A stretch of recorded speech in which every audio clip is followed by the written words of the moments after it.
What's up guys? So, if you guys already know that, the Huawei and US ban, and I already told you that, Huawei and US officials are walking parallel to each other, but, just as the parallel lines can never meet, Huawei and US conflicts will also not get a complete full stop, like they are still not ending their war, related to tech.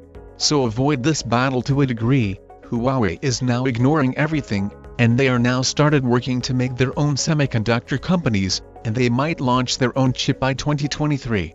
So what I'm saying is that, Huawei is ignoring everything related to the ban, and wanted to get rid of everything, to make things for their own.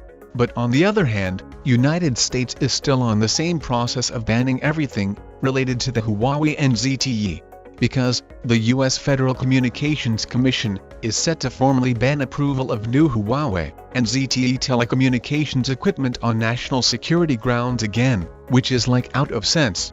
On one side, there is Huawei which is trying to get rid of all the problems, by making all necessary components on its own, and on the other hand, US's keep trying to further ban all the tech made by Huawei and ZTE.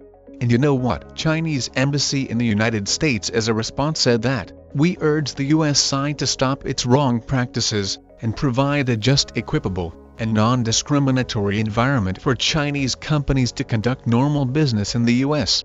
And anything, I am clearly to say that, I'm not against China or the America, I'm a tech lover, who just want to see and choose new mobile phones, and I think Huawei have the potential to make one of the best phones out there. Anyway, do consider subscribing for all the latest updates on the Huawei. And my name is Arjun, this is Digital Outside, so as always, I'll catch you guys in the next one.